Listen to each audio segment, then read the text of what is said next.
It's a Texas weather discussion video for Wednesday, the 21st of August. I'm Donovan Neal. Another 100-degree day in the books for today, but then we have a little bit of a cool down heading towards this weekend into pretty much of next week as we head into September. So here's the upper air map across the nation this morning. You can see we have that upper high pattern starting to weaken and starting to spread to the west, getting more broad over time. And of course, we have that main westerlies, the jet stream up to the north.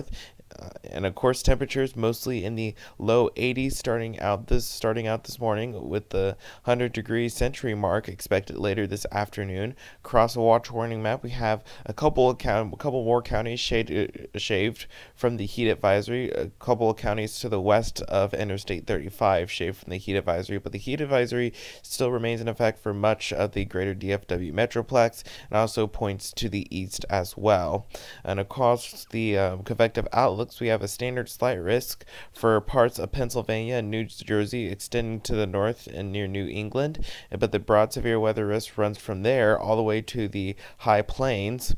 On day 2 tomorrow, we have a risk of severe storms for parts of the high plains, but then we have another risk of severe storms all the way from the Texas Panhandle through the Ohio Valley. And on day 3, we just have a marginal risk for parts of North Carolina and Virginia. Keep in mind we're solidly in the green, which means we'll have a risk of spotty showers and storms, but no organized severe weather is expected.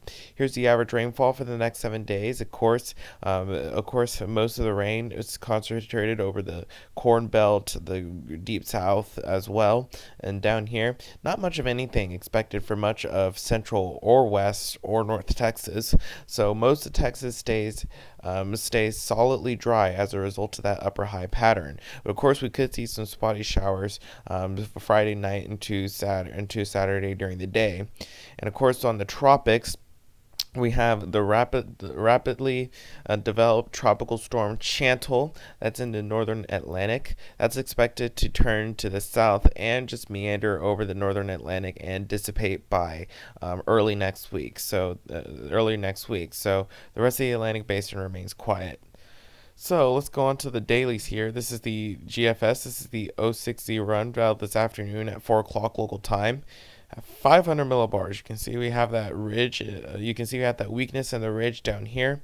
And of course, we'll still mention another 100-degree day. We might see an afternoon storm or two for our southeastern or eastern counties, but other than that, we remain mostly dry and sunny. Highs mostly around the century mark. And on Thursday, pretty much the same deal. Highs mostly in the upper 90s, but the increased humidity values will make it feel like it's still around 105 to 110. So only a subtle difference. And on Friday, not much change. Highs mostly in the mid to upper 90s, and same thing for the weekend. This is Saturday. That surface front starts to move through here. We'll mention a chance of periodic isolated showers and storms by Saturday. Highs mostly in the mid to upper 90s by that point. Again, mix of sun and clouds because we have that surface front coming through. And then on Sunday, we do start to clear out. Highs will be in the mid 90s again.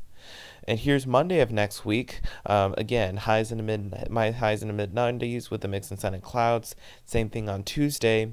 And a week from today, Wednesday the 28th, you can see we have that ridge still trying to make its presence here and down here. That looks pretty dry again. Highs mostly in the low to mid 90s as a result.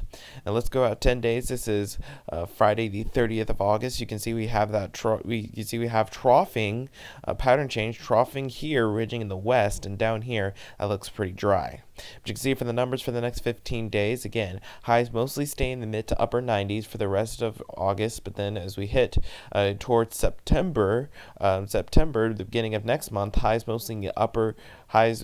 flirting in the upper 80s with lows potentially around the upper 60s. Hopefully we'll get a cool start to meteorological fall, but highs mostly in the upper 90s as we close out this month.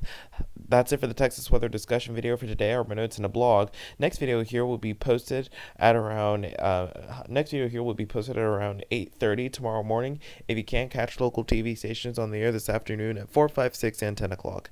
Thanks for watching. Have a great day and Godspeed.